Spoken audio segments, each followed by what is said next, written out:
扰一下，请问我们可以结为道侣吗？女的，可以。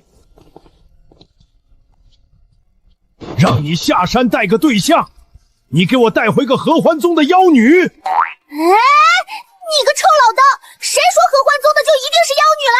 师尊，您不是说要随缘吗？而他是第一个主动说要跟弟子结为道侣的人，弟子认为他就是弟子要等的有缘人。那你就偏偏要找一个合欢宗的吗？合欢宗天生善魅术，他跟着你图什么？定是要骗你双修，吸干你的修为。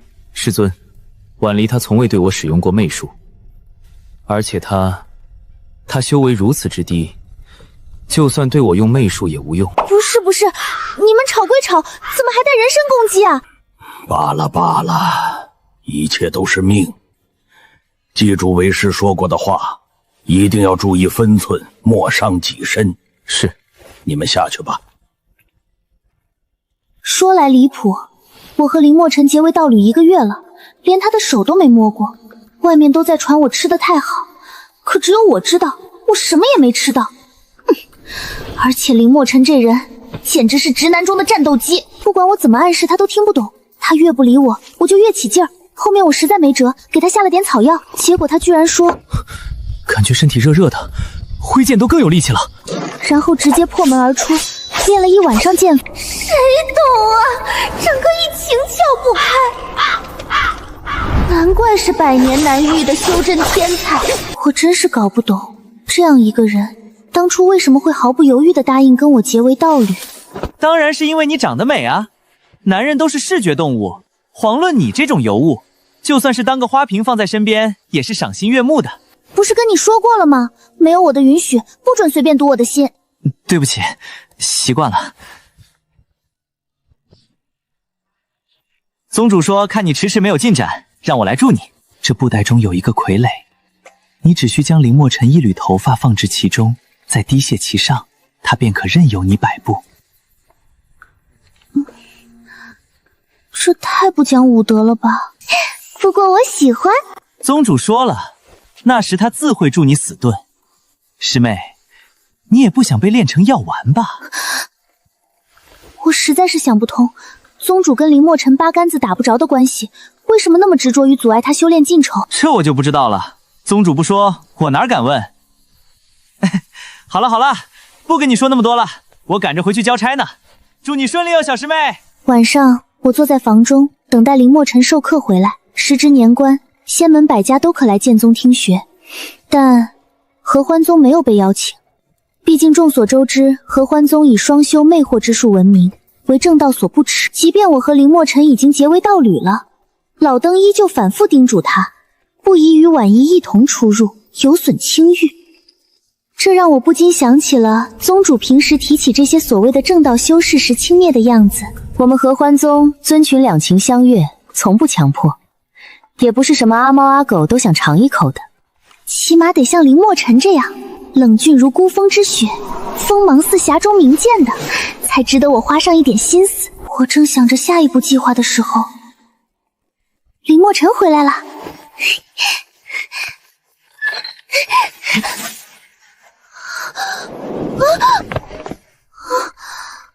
你想干什么？哥哥，我只是觉得你辛苦了，想给你梳梳头。不要这样喊我，我不喜欢这个称呼。你要是不知道叫我什么，可以和其他人一样喊我林师兄。哼，还林师兄呢？我呸！可我是你的道侣啊，喊你林师兄，那我与旁人如何区分开来？既要区分，你便和师尊一样，喊我阿晨吧。好啊，阿晨，你快坐，我要给你梳头。为何要梳头？民间婚家本就有互相梳头的习俗啊。你我虽结为道侣，但仪式是一概没有的。我心中有遗憾，总想补足。你不会连这么小的心愿都不满足我吧？我就知道，我想跟你结为侣是钟情于你，你想不想跟我结为道侣是别有目的。你说说吧，你到底有什么目的？是想杀妻正道还是什么？你想多了。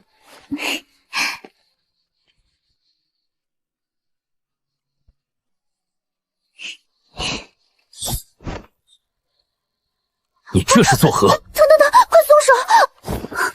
这也是民间要娶习俗，结发为夫妻，恩爱两不疑。阿晨，我只是想补足这个仪式，你以为我想干什么？林墨尘警惕性很高，我自认不可能趁他睡觉把头发分好，索性等到了次日清早，他又去授课，才一咕噜坐起来。昨天剪头发时，我特意留了个心眼儿，故意将自己那一缕剪得长了些，这会儿只需要把长的挑出，剩下的便全是林墨尘的头发了。一缕红光一闪而逝，傀儡的瞳孔似乎亮了一些。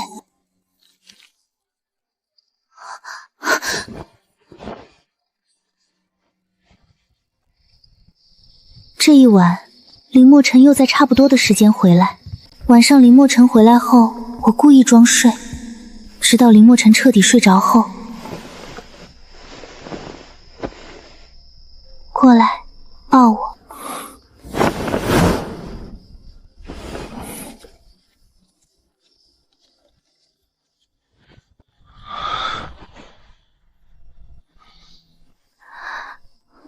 不是不让碰吗？不是手都不让摸吗？嘿，我就碰，我就摸。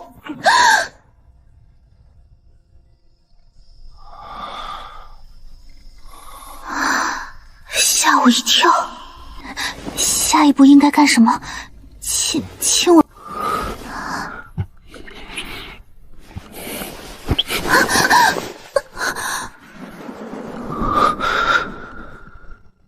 不是梦，你对我做了什么？师兄不是说这个傀儡是主压箱底的宝贝，绝对能硬控林墨尘3天3夜吗？这才多久，他怎么就醒了？现在好了，我要说什么？我该怎么做？我要不要跪地求饶，或者哭天抢地，再或者装鬼上身？哎，不行，他又不是傻子。算了，都不如直接装晕。我能感觉到林墨尘的视线在我身上盯了很久，似乎要将我盯穿。不知过去多久，林墨尘忽然起摔门而出。之后一连几日，我都没再见过林墨尘。师兄倒是天天用传音符找我。事成否？否。还未成。我给你的傀儡你用了吗？用了。用了还未成。你还好意思说？用到一半他醒了，我都怕他砍死我。不可能！你确定按我说的做了？当然。你确定将他的头发放入傀儡了？等等，可能好像或许放入傀儡的不只有他的头发，还有我的。这么一想，一切似乎都合理了。难怪傀儡跟林墨尘只有8分相像，难怪他那么快就摆脱了操纵。合着傀儡根本没有完全控住他呀！唉，婉离，听师兄一句劝，把傀儡藏好。你可没林墨尘那么大的本事，要是有人知道了傀儡的用法，哪怕功效对你只有2分，也够你受的。此计不成，只能再想办法。3个月的期限悬在头上，被炼丹的命运就在眼前。我想，我还能再抢救一下。只是林墨尘却不愿再与我同住了。他白日授课，夜晚去后山打坐，总之不来找我。不过我这个人向来有主观能动性，山不救我，我自救山。我拿着他给的玉牌，开始日日去听学。稀奇的是，林墨尘居然开始疏远我。当初就算老登说跟我结为道侣会毁他清誉时，他都没有疏远我，这会儿居然疏远我了。他处处回避我眼神，哪怕我故意举手提问，他也全当没看见。几次下来，我彻底忍不住了，趁着散学把他堵在室内。你躲什么？还是为了那晚的事，对不对？我知道我算计你是我不好，可我只是太心悦你，想跟你亲近。你要是这么排斥，当初为什么要跟我结为道侣？哦，我明白了，你想利用我。我就知道你别有目的，你说你的目的到底是什么？我就知道这招对他有用。我已经解释过了，没人想利用你，你不要胡思乱想。那你说你是心甘情愿与我结为道侣吗？是。既然是心甘情愿，我亲近你一下怎么了？除非你别有目的。就算是道侣，一切也得循序渐进吧。好，那你跟我回去住，我重新跟你循序渐进。我可以回去住，不过你不能再轻薄你。是。这好说，我答应了。但答应他的是这一秒的婉离，不是下一秒的婉离。所以我答应了约等于我没答应。当晚，林墨尘果真回来了。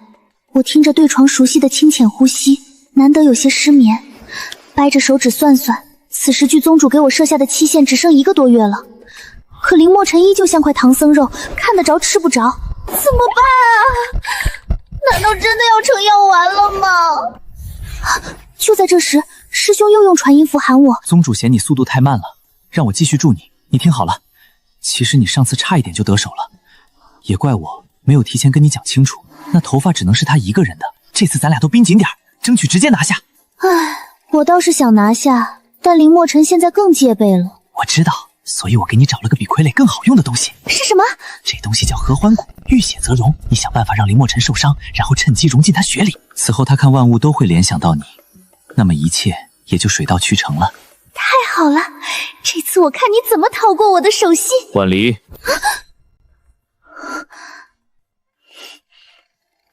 怎么了，阿晨？你果然未睡。我心里想着与你的关系迟迟没有进展，只觉得抓心挠肝，如何还睡得着？这些话是谁教你的？没有人教我，这就是我的心里话。你的意思是你天生会说这种话？师尊说你们合欢宗惯会玩弄人，没有真心全是假意，你觉得呢？你别听他瞎说，这都是因人而异的。你看我对你就是一片赤诚之心。是吗？当然。先前总是你问我，我都没有问过你。婉离，你为何要与我结为道侣？这还用问？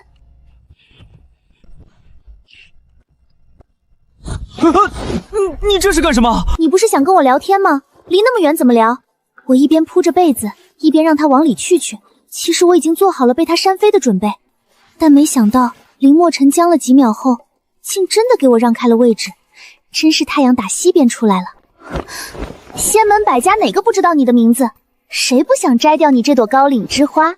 这就是你说的新月吗？不，新月不是摘花，而是保护花。这点我跟他们不一样，所以我是新月于你，他们只是垂涎于你。此话怎讲？摘花是看哪朵好看摘哪朵，摘了这一朵还有下一朵。可当你对一朵房生出呵护之心后，眼里就没有其他花了，这才是新月。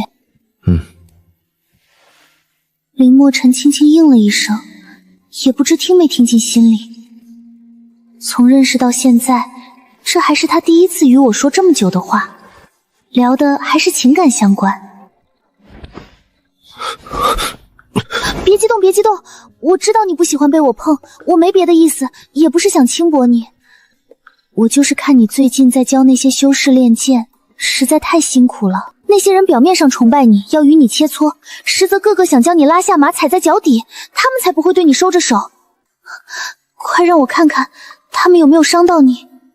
林墨尘的手终于顿住了，只是依旧僵得厉害。见他不再反抗，我一咕噜坐起，借着月光细细查看起来。这一看，还真被我发现了一道伤口。一般的剑伤不了我，他那把剑是神剑，伤口才迟迟没有愈合。这简直是困了就有人递枕头啊！伤口，这是伤口哎，崭新的还没愈合的伤口。区区小伤，不必担心。但我哪是担心啊？能，我纯激动好吗？没副作用吧？在我的催促下，师兄次日就将合欢骨送了过来。何谓副作用？就是除了能催化我们俩的关系外，不会给他的身体带来任何损伤吧？后续把骨解了，他的身体还能恢复原样吧？婉离，你都进合欢宗了，还这么有道德干什么？所以到底有没有嘛？没有。行吧，我知道了。我有点没搞懂，他中了蛊后，看万物都会想起我是什么意思？这个嘛，就是睁眼是你，闭眼是你，任何影子都像你绰约的身影，任何声音都像你低吟，风吹过都像你的手抚过。好了，小嘴巴，那就等你好消息了。这次我打算速战速决。恰好林墨尘这2日不用授课，终日在后山练剑。我去寻他，还带了一堆草药纱布。你这是？我来给你包扎伤口。区区小伤，不必如此。对你来说是小伤，对我来说可不是。退1万步来说，就算你只被草划拉了一下，我也会心疼的。有时我都佩服我自己是怎么想出来这么腻腻歪歪的话的。不过林墨尘依旧没动，我干脆上手去抓他的袖子。好在这次他并没反抗，赶紧把草药涂在他伤口上。一同混入的还有师兄给我的合欢蛊。缠好纱布后，我还顺手给他打了个蝴蝶结。这是什么技法？蝴蝶结是我们老家一种包扎礼物的方法。礼物？你是说礼品吗？快解开！我是人，并非礼品。你怎么就不是礼物了？你明明就是老天爷送我的礼物。一派胡言！我算是发现了，修炼方面他或许是个天才，但感情方面就是个傻白甜啊！顺利把蛊种下后，我就找个借口离开了。我回到房中，掐着时间算他什么时候会回来。我知道林墨尘一定会回来很早，但没想到他会回来那么早。婉薇，你给我下了什么？什么？你在说什么呢，阿晨？别装了，你在那些草药里加了什么？我什么都没加呀，要不就在那儿放着呢吗？你想加什么，不如自己加。你一定加了东西，我的身体变得很不对劲。有没有可能伤你的那把剑上有毒，直到现在才发作？不可能，那人不至于如此卑鄙。不是，合着就我卑鄙了是吧？真的不是你吗？你说你不对劲，到底是怎么个不对劲法呢？不如你跟我说说，说不定我有办法帮助你。你说啊。我感觉我睁眼闭眼，有声无声皆是你，这太不正常了。这有什么不正常的？我这么漂亮的女修，你看上我简直太正常了。你的意思是，我心悦于你？是啊，心动的降临本来就是猝不及防的，你只需跟随你的心就行。可这种感觉太强烈，太突然了，是这样吗？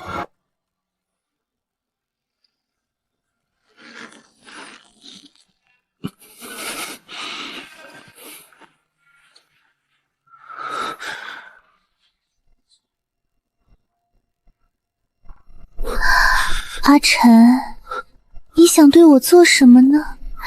跟随你的心就行。妖女，你要对本座弟子做什么？速速放开他！师尊，你还知道我是你师尊？你看看你现在狼狈的样子，我让你提防他，提防他，让你莫伤己身，你全都忘了吗？弟子不敢。都是你，你这个妖女！我今天就要将你就地正法！师尊不可，此事与婉离无关，是弟子禁不住诱惑乱了道心，还请您不要迁怒他。逆徒，休要管我！你还嫌自己不够丢人吗？师尊，此事真的与婉离无关。与他无关？你到底知不知道，就是他给你下的蛊，把你作弄成这样？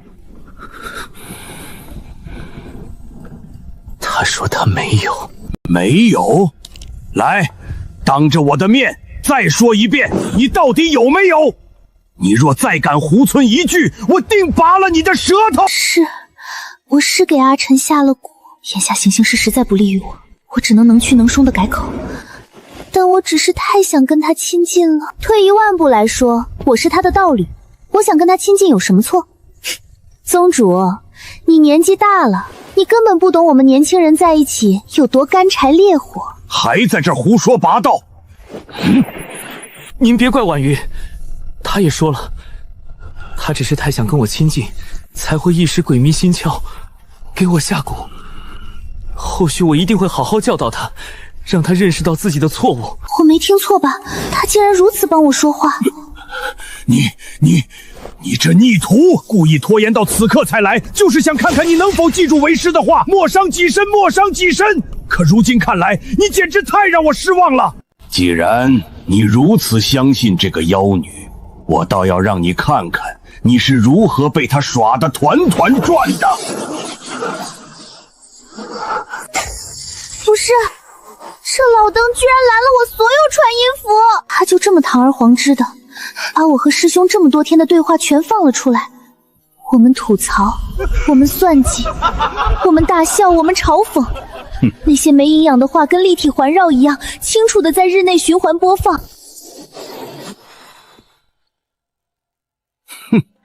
我早跟你说过，他们合欢宗没一个好东西，只会玩弄别人的感情，根本没有真心。你不信，如今跌根子了吧？若不是为师一早便怀疑他，监视他，你如今已经成了他的玩物，多年清修毁于一旦，你知道吗？师尊教训的是，还不快把解药拿出来！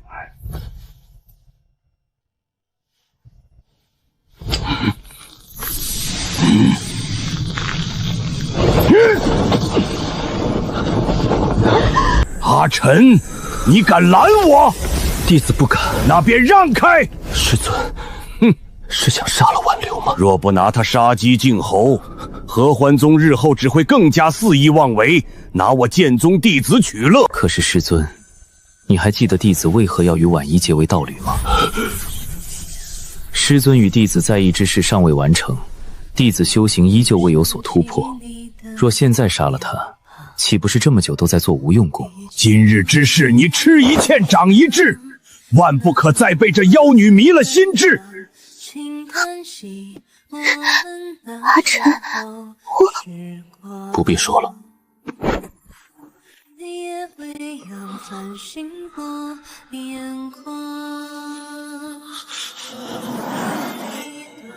万里。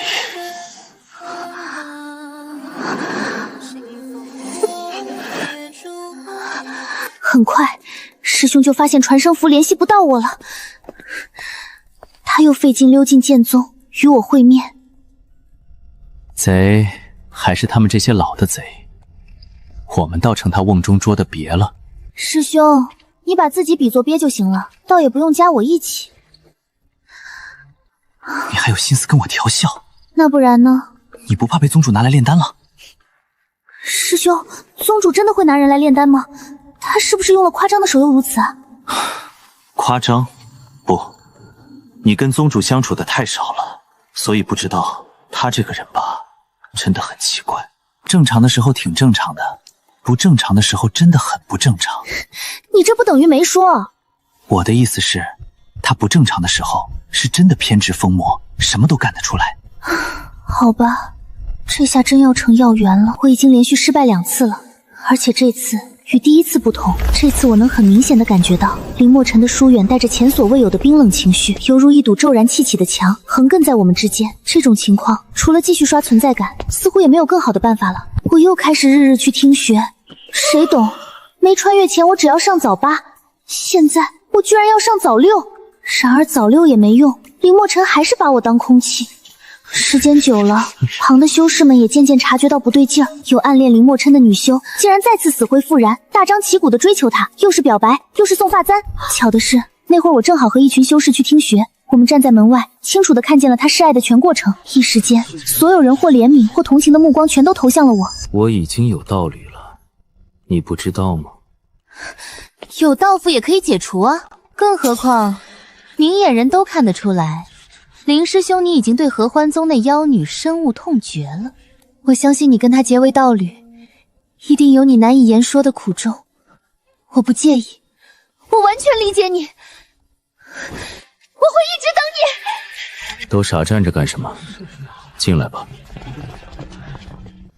我走在最后，坐下来时，看见林墨尘将女修送的簪子放在了桌角，心里不知为何有些酸酸的。臭渣男，我们还没离婚呢，你就收别人的定情信物，你让我的脸往哪儿搁？经此一事后，那些曾经看在林墨尘的面子上对我还算客气的修士们，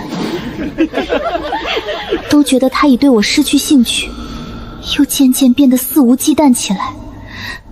世道真是变了，合欢宗的人也好意思出来听学了？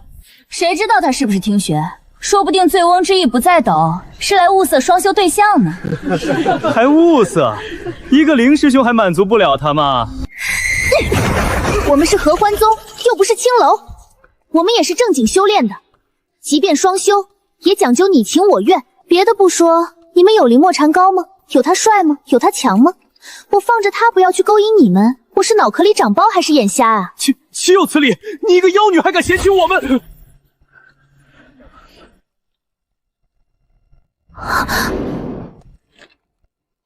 言语骚扰女修，你们不必再听学，直接滚回各自宗门吧。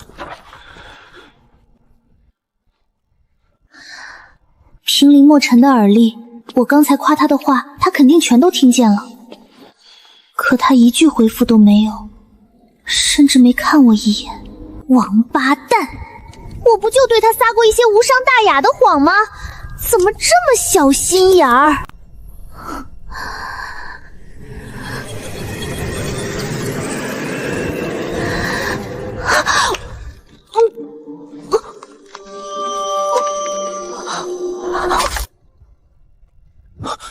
婉幽，你怎么了？不好意思，不好意思，我不小心咬到自己了。不好好听讲就滚出去！哼！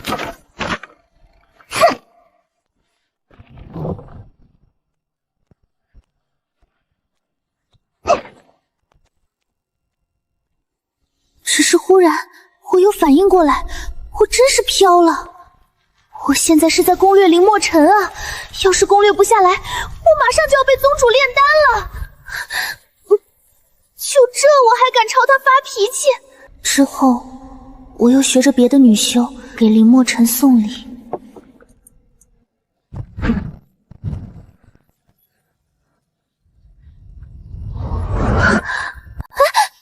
这是我亲手做的簪子，你不想要也别糟践我的心意啊！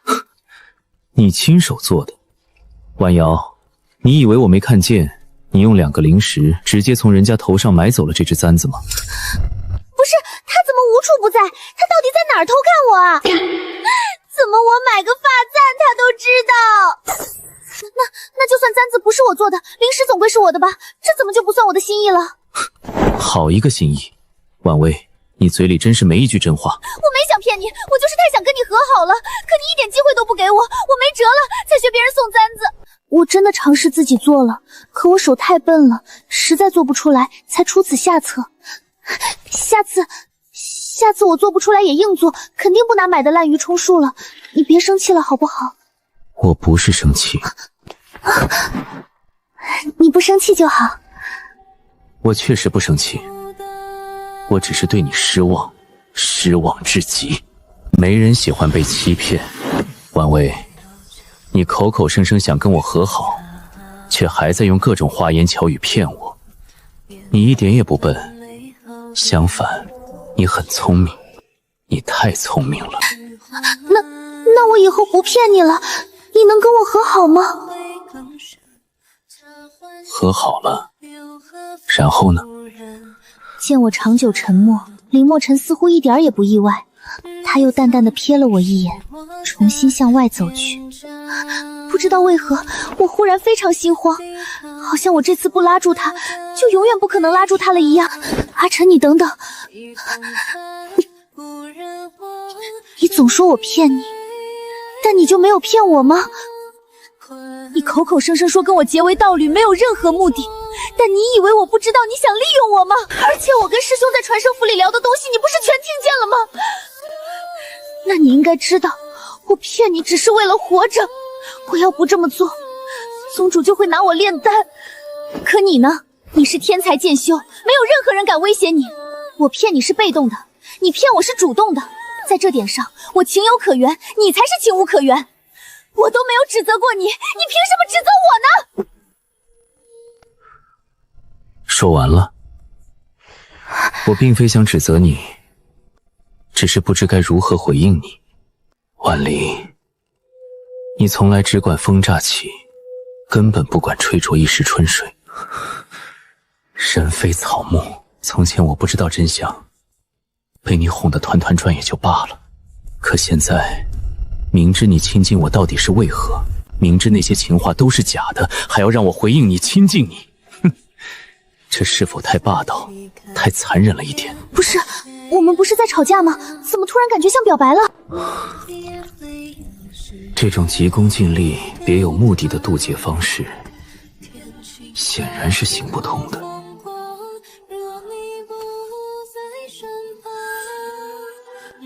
或许我从一开始就错了，婉离，我们还是解除道侣关系吧。我被赶出剑宗了，林墨尘甚至送都没来送我，直接让几个师妹把我抬了下去。我灰溜溜地滚回了合欢宗，又气又焦虑，每晚都睡不着觉，甚至害怕宗主发现后直接拿我炼丹。我每天都昼伏夜出，活得像个阴暗的老鼠，气杀我也！我想象着林墨尘的样子，对着空气一阵拳打脚踢。嘟嘟囔囔的，骂谁呢？还能有谁啊？林墨尘啊！马上3个月的期限都要到了，他居然直接跟我解除道侣关系了！我这是辛辛苦苦忙半天，一朝回到警方前。何为警方前？我跟你说不明白。你等等，这酒太醉人了，你只能倒出来抿几口。我好惨啊！真的，我正和同学吃着火锅唱着歌，一转眼就穿来了这里，还再也回不去了。我好想打游戏啊，好想玩手机啊！何为手机？这好惨，从小就没人疼我，穿到这儿还是没人疼我。关键我一妙龄少女，一不小心还成二婚了！何为二婚？我跟你说不明白，但我真的好惨。都怪林墨尘，翻脸跟翻书一样，前脚表白后他就把我赶出来，他凭什么把我赶出来？他不知道我快死了吗？傻师妹，你这是喜欢上他了，不过你可千万别让宗主知道你喜欢上了一个剑宗的人啊！喜欢？不对，我是说过喜欢林墨尘，但那都是逢场作戏，是骗他的。要么说你傻，你连自己的心都读不懂。我问你，你现在最生气的事是什么？死林墨尘把我赶出来，我都求他了，说宗主会把我炼丹，他还是不管我死活。那你最伤心的事是什么？死林墨尘把我赶出来，不管我死活。你看，你最生气、最伤心的事都跟他有关，你所有情绪被他牵动着，这不是喜欢是什么呢？是吗？平时看着你挺机灵的，怎么一遇到事儿反而变迟钝了？你知不知道我现在读你的心思全是林墨尘，林墨尘，林墨尘，简直吵得我脑瓜子疼。真的假的？这不对吧？我喜欢他，他也喜欢我，那我是怎么被他从剑扫地出门的？这我也想知道，你再把那天发生的事跟我讲一遍。好，婉离，你真的没缺根筋吗？人家都暗示你好多遍了，你但凡说一句，你虽然在接近他的目的上有所隐瞒，但说的情话是真的，对他的情谊也是真的，他就能说服自己原谅你。你倒好，不该说的时候滔滔不绝，该说的时候又沉默。你一口一个林墨尘情窍不开，我看情窍不开的是你吧？那我现在应该怎么办啊，师兄？快去找他说明白啊！好。不过不出所料的，我吃了个闭门羹。他压根不愿意见我，也不准任何人帮我传话。我在山下守了3天3夜，连他一根头发丝也没见着，心里的那点自信和期待逐渐被打击得无影无踪。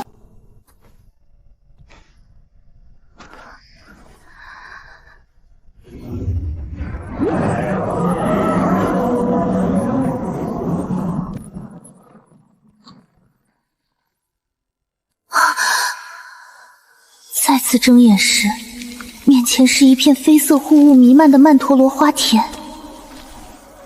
这不是林墨尘讲学时提到过的玲珑塔吗？专为剑宗考核修士们听学效果所用，一共7层，分为7个关卡，分别对应修士必修的心、体、术、智、情、智、道7重境界。而我所在的这层就是第5关情照花海。这可是要命的地方啊！我怎么跑这鬼地方来了？关键是我还动弹不得。发不出任何声音，只能任凭花粉吹落在我身上，四肢百骸都渐渐泛起热意，这是中毒的征兆。我要是没记错，林墨尘讲学时特地提到过，不可在这一层久站，否则就会脚下生根，成为花田的养料。我不知道自己已在这站立了多久，但很显然，再不想办法逃出去，我就要交代在这儿了。我正乱七八糟想着的时候，眼前景色倏然变化。我瞠目结舌地看着一个个自己出现在花海的每个角落，一个个我或大笑，或娇怨，或小气。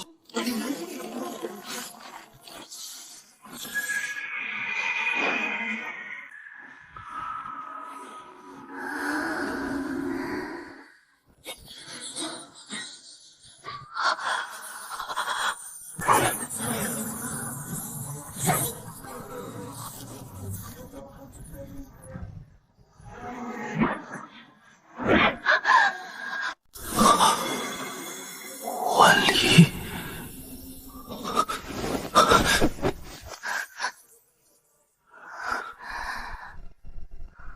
真的是你？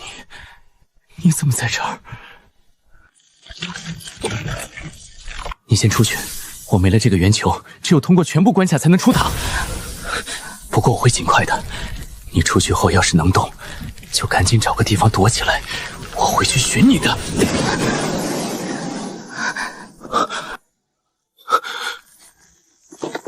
看来我注定要留在这儿当花肥了。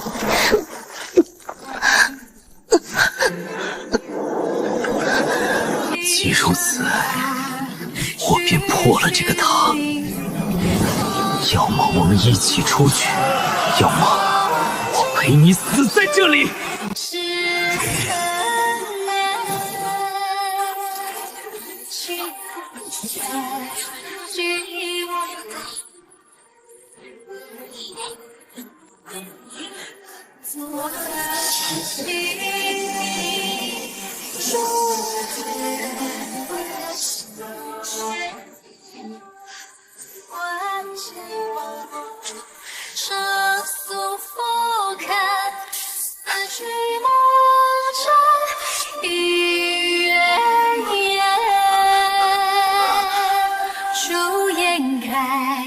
婉离，我很喜欢你。从吻了你的那晚后，我几乎夜夜梦见你。即便你没有对我用火轰，迟早会有一天，我也会况万物皆是你。我从没想到自己还能从塔里出来。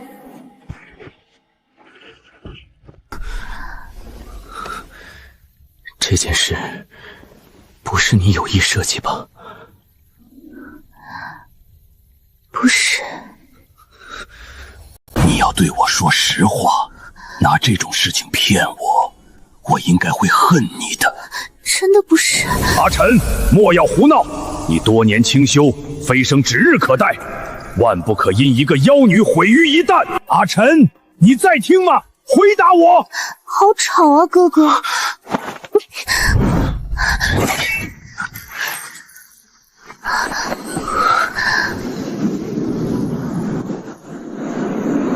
第4天傍晚，不知宗主从哪儿得到了消息，竟直接找来了剑中。我赶紧去见他。到那儿时才发现，臭老登居然也在，而且他和宗主似乎是旧识，正在那针锋相对。直到这时我才知晓，宗主竟和这臭老刀有过一段过往。那时候的他嘴甜的简直能掉下蜜来。见过他们的，谁不感叹一句神仙眷侣？可是后来，没人能想到老登竟趁宗主不备，想要一剑叠裹了他。宗主这才明白，这人之所以对自己好，只是想杀其正道，续他的正道，续他的长生。从那后，宗主就黑化了，创立了合欢宗，玩弄男人，游戏人间。好徒儿干得漂亮，回去就给你加鸡腿。你这妖女简直欺人太甚！你不是做梦都想飞升吗？如今自己飞升不了，又把希望寄托在徒弟身上，让他练什么童子功，我还偏要碎了你这美梦！气死你，气死你！婉离怎么了？乖徒儿，快过来，离他们这些虚伪的剑师远一点。宗主，哎呀，有什么话回去说，我得好好跟你聊聊。听说你是以身犯险才得到他，你真是太厉害了，不愧是我的徒弟。婉离，你不是说你对玲珑塔的事毫不知情吗？我确实不知情啊。婉离，还不过来？你可不要告诉我，你真的喜欢上他了。最后这件事，以林墨尘跟我回了合欢宗作为终结。宗主每天都在给他甩脸色，出门更是到处宣扬他找了个剑宗赘婿。看着他那样，我这心里真不是滋味。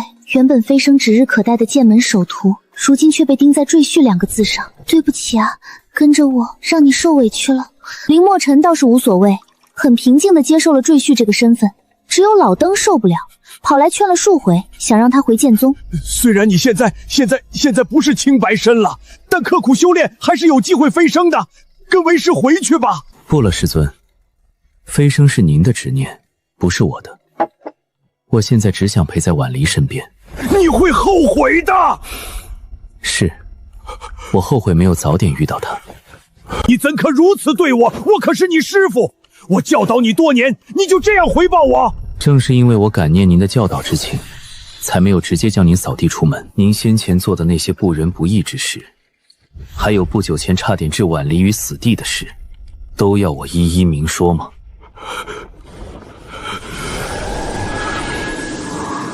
请你离开。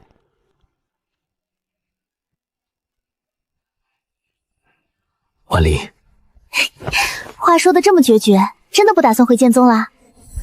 不回了，我就喜欢在合欢宗陪着你。万一有一天你腻了，不想跟我待在一起了怎么办？不会有那么一天的。